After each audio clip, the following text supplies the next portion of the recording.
Wakenya wenzangu, we have all complained about what Kenya has done to us and what the leaders of Kenya continue to do and have done to us. But it's also time we turn around and look at the mirror and ask ourselves, what have we done for Kenya and what can we do for Kenya? Hii kazi si ya MORARA peke yake or other civic leaders who are trying to fight the way into good governance and an end to corruption. Hii kazi sio yetu peke yetu. This job is for every single Kenyan, rich or poor. Even a street boy has a role to play. Even a person sick in hospital has a role to play. Even a police officer and a military officer, they have a role to play.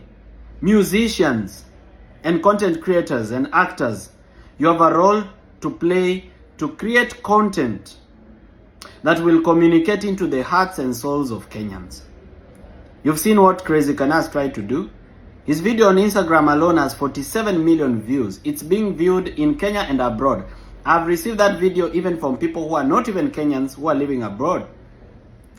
He's doing his part. I am MORARA, I'm doing my part. What are you doing, you who are watching this video? What are you doing? Of course, watching this video is part of it. Liking my content is part of it. Sharing my content with your friends for them to get this education is part of it. But you need to pick something you can do. Not all of us can be good speakers. Not all of us can be orators. Not all of us can be creative content creators or musicians. Not all of us can be politicians. But surely, there is something you can do. And you need to ask yourself what you can do. You need to pick up what we call citizen responsibility.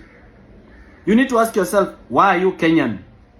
And as you are Kenyan, what are your role as a Kenyan? I can assure you that one of those roles is keeping the people in government accountable. If you are working in a government ministry, you see corruption every day, and you've not registered a fake account for you to tell us the corruption, we who are confident and can speak about it and who don't care about death or abduction, if you've not shared that information with us, then you are part of the problem in Kenya. You are enabling bad governance in Kenya. If you're working in a bank and you can see millions and billions of dollars or Kenya shillings being transferred from account to account, and you know that it is fishy and you know that it is corruption proceeds, and you've not told us anything, or you've not sounded an alarm, even through a proxy, you are part of the problem in Kenya. If you are there and you are celebrating corrupt leaders, saying those who are questioning their source of wealth are jealous, saying that those who are demanding for bad governance will fail, that it has been tried before and it failed and therefore it cannot succeed. If you are celebrating those leaders because they come from your tribe, you are definitely part of the problem that is in Kenya.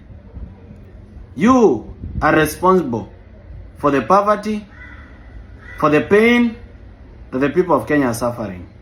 It is time for you to change and work with the rest of Kenyans as we demand better governance and better change.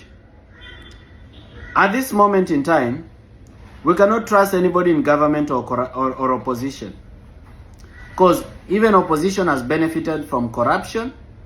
They do deals with government, they register companies and do tenders with government. It's not possible to trust them at this time. But we need change. And I believe that that change will happen.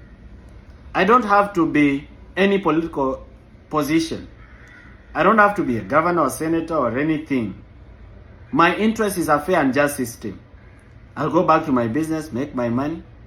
But if I'm entrusted with a civic duty or a political responsibility, I will do it with uttermost excellence and without corruption and with very great integrity. I want to ask you who is watching this video to also pick something that you can do and do it for Kenya. Sisi wote tunakuhitaji. Kenya inakuhitaji. Chagua kitu ambayo utafanya kufaidi Kenya.